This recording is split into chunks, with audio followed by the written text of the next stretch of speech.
Hello, and welcome to Wisco Outdoors Weekly. I'm your host, Travis Duhamel. Sitting to my right here is my co-host, Nick Miller. Guys, where is he? He was here like 5 minutes ago. I'm over here next to the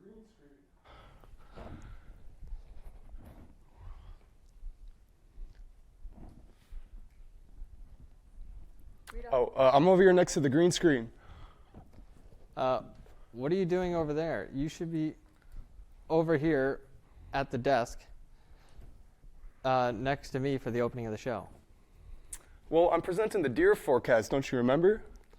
Well, yeah, but not until we get through the opening. Oh, okay. My bad on that one, Travis. Well, I'll just wait over here then if that's cool with you. What? Okay, whatever. Anyways, today's show will feature all kinds of topics concerning the outdoors. Here at Wisco Outdoors Weekly, we will guide you through various outdoor activities such as hunting, fishing, and much more. Today we're going to be focusing on deer hunting since the gun season is just wrapped up and the muzzleloader season will be wrapping up tomorrow here in Wisconsin.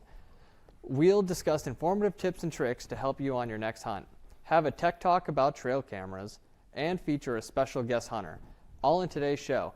But first, as you can tell, my co-host is extremely excited to show us the deer forecast for this week, so take it away, Nick.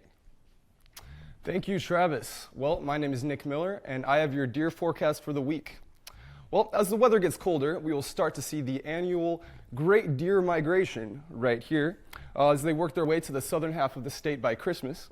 By that time, all of the deer will have made the long journey out of Wisconsin into the bear-infested land of Illinois. Nick, that's not how it works. Deer don't just up and leave a whole state. Quiet. I'm doing this forecast and not you. As I was saying before, I was interrupted.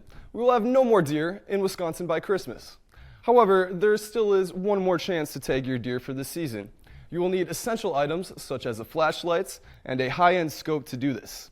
Look high into the sky for 9 deer flying on a sleigh on Christmas Eve. No, Nick. You can't tell people to shoot Santa's reindeer. On that particular note, that's enough of the deer forecast. And with that, I am now joined by our special guest hunter, Drew Gallant, for an interview. Well, Drew, it's great to have you on the show. How are you doing today? Doing great, Travis. Glad to be here. Well, I'm glad to have you. So how did you first get into hunting, and who introduced you to the sport? So I got into hunting because of my father, and he got into it because of his father. So it's been kind of a family thing. So because this week's episode of Wisco Outdoors Weekly is focusing on deer hunting, what can we expect for patterns of deer if hunters are still looking to get out in the woods and fill their tags?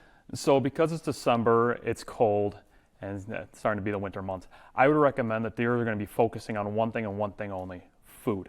So the deer are going to be moving towards the end of the day into the evening hours to try to find food. So I would recommend finding trails that lead to food plots and or where they're feeding, set up on them, because that way the deer will be there, they'll feed throughout the night, and then they'll bed down in the morning and won't have as much action.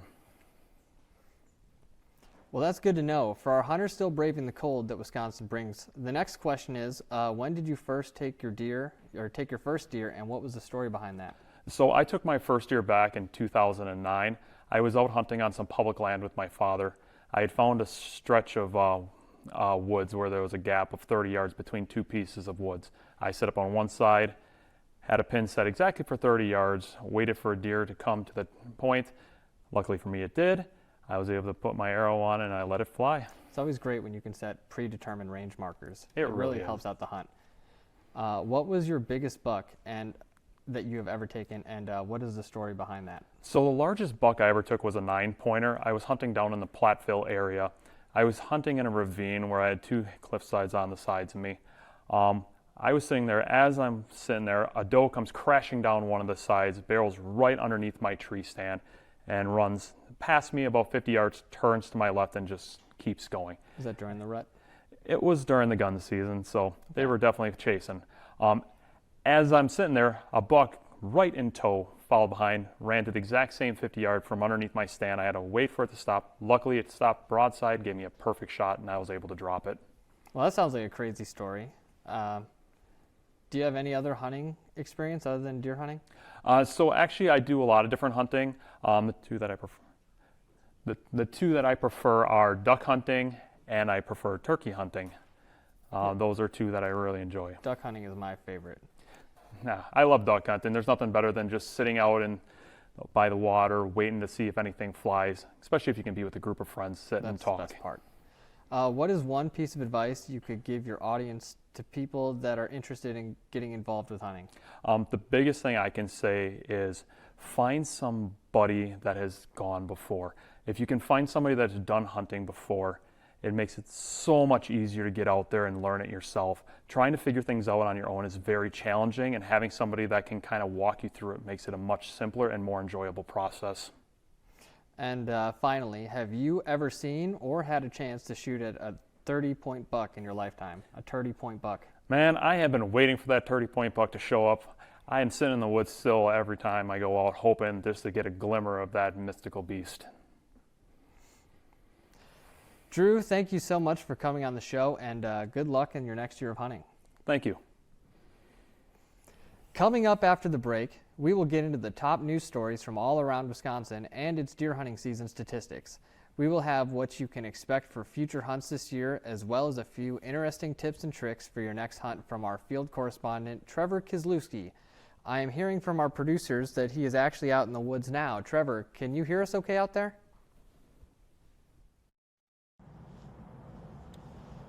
Yeah, I can hear you real good back in the studios there. So you're probably wondering what the heck I'm doing with a tampon and apple juice out here in the woods. Well, after the break, I'm going to tell you all about how you can take this and this, hang it on a tree, and you're going to get more deer or any other kinds of animals that you want on your cameras using just the tampon and apple juice in the woods. So join us after the break on Wisco Outdoors Weekly for another tips and tricks in the woods with Trevor. It's the tampon video. Take it away, Trevor.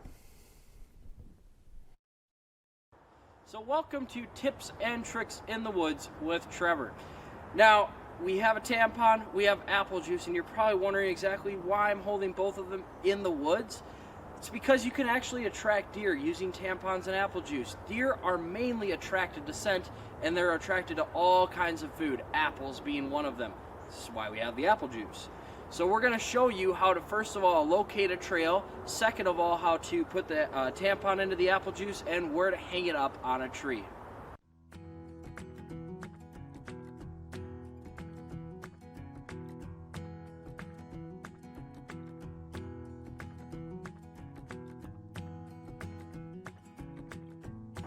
So the first step that you want to find whenever you are looking for a spot to hunt is a main trail, very beaten down trail.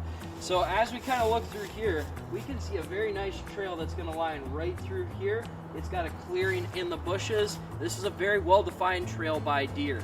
So what we're going to want to do is be able to set that tampon with the apple juice up on this trail, so that way when deer are walking through here, they're going to be able to smell that and it's going to attract them to this spot.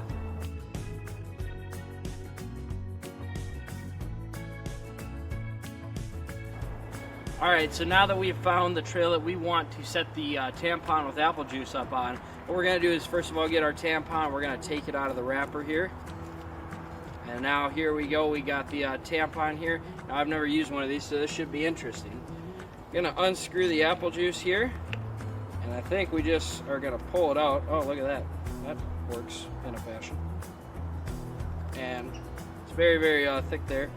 Now we're going to go ahead and just take that in and let it soak in just a little bit. Let it get full of apple juice. We want to get as much scent as we can here. Now, people might think this is baiting, but the DNR actually does have a rule where it says you can have 2 ounces of any liquid hanging anywhere you would like. So we're going to just go ahead and take that. We're going to put it on our tree here.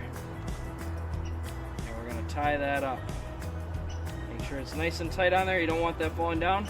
Now, as we see this trail here, we're going to be able to have the deer walking through here. They're going to smell this apple juice and go ahead and really, really get that scent in.